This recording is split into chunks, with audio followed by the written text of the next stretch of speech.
So definitely don't forget to go down urban jungle. And right behind Sydney's grill, you'll also see our herd of giraffes. And we do have a baby giraffe. She was born back in November. She's still very small and cute, so don't forget to go see her. And then next weekend, if you guys are able to come back, we do offer giraffe feedings Saturdays and Sundays between 12 and 1 o'clock. So if you guys ever wanted to feed a giraffe, come back on the weekends. It's $15. You get 3 biscuits to feed the giraffe, and all that money goes right back to helping giraffes out in the wild. Right now we're heading down into Center Street, and this is where we're going to see all of our bears, and it looks like one of our bears is very active over here, so we'll see if our sloth bears are out. Oh, yep, there they are. So right in the center here, you can see our male just taking a nice relaxing nap in that hammock. Look how comfortable he is in that. All he's missing is a little drink in his hand, right? Now, interesting thing about the sloth bears, a lot of people like to assume because they are called sloth bears, it's because a lot of people think they move very slow like the sloths do. But no, it's actually quite the opposite. They're very fast, agile bears. They can even run faster than humans can. But one of the reasons they are called sloth bears is because they kind of do look like a sloth, because they have that shaggy sloth-like fur, but also because they do one of the famous sloth-like behaviors, which is hanging upside down from the trees, just like the sloths do. So if you stay here long enough, you might get lucky enough to see him do that famous sloth-like pose. Up ahead we have another set of bears to see. We're going to see our 2 grizzly brothers. This is going to be Scout and Montana. Now once again guys, if I can remind everyone to please not sit on the guardrails, thank you so much. Now over here on our right, we're going to be seeing Scout and Montana, our 2 grizzly brothers. Usually they hang out in this first area together. But if you don't see them in this first enclosure, don't worry, they're probably hanging out on the opposite side together. Oh, there they are. So you can see Montana over here on the left and Scout in the middle. It's nap time over here for some of our bears.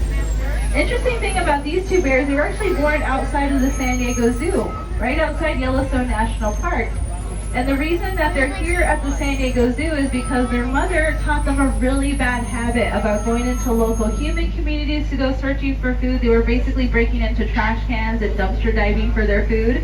So we thought the best course of action, not just for the safety of the people, but also for the safety of these 2 bears, was to bring them over here to the San Diego Zoo and teach them some better eating habits. And that's also a really good reminder for those of you that like to go camping or hiking near bear areas or wildlife areas. Always a good idea to not feed the local wildlife. That way we don't encourage them into coming into our areas, which is what happened with Scout and Montana here. And for those of you that go out camping, always a smart idea to bring your own bear-proof container to store your food. It helps keep you safe and also helps keep the local bear population safe as well. Up here at the very top of the tree, you can see our girl Alba all the way at the top. This is one of our Andean bears here. Next door, we'll also see her mate Turbo. And if you look really closely at Alba's exhibit, you're going to notice her exhibit looks very similar to our sloth bears all the way at the top of the hill. You'll see a lot of climbing structures for them. Just like the sloth bears, Andean bears are arboreal bears, which means they spend their whole lives in the trees. That's where they raise their young, forage for food, and sleep. So trees are very important to the health of the species. And one of the easiest ways that we can be an ally for Alba here is just to remember to recycle paper. I love to draw, so I try to save as much paper as I can whenever possible. And even as you guys exit our zoo today, don't forget to recycle that paper map in your hand. Every little bit helps, because more trees out there means more Andean bears, and we definitely want to see more Albas and Turbos out there in the world, right? Up ahead over here on our left is one of my favorite shortcuts to getting around the zoo. This is Fern Canyon Trail over here to our left, and this is the quickest way to get yourself back to the front of the zoo if you're stuck down here on Center Street later on today. It's a quick 2-minute walk up the staircase. You'll be dropped off right at the main entrance of the zoo, and at the beginning of Treetops Way, where you can see all of our primates like our gorillas, orangutans, and bonobos. And if you don't want to take the stairs, you can also go through the ramps, which will lead you up to Owens Aviary over here on our left. This is our largest aviary on zoo grounds. It stands over 82 feet tall, and is home to 45 different bird species native to Southeast Asia. And that path will also lead you back to the front entrance, Treetops Cafe, Albert's Restaurant, and directly to our gorillas.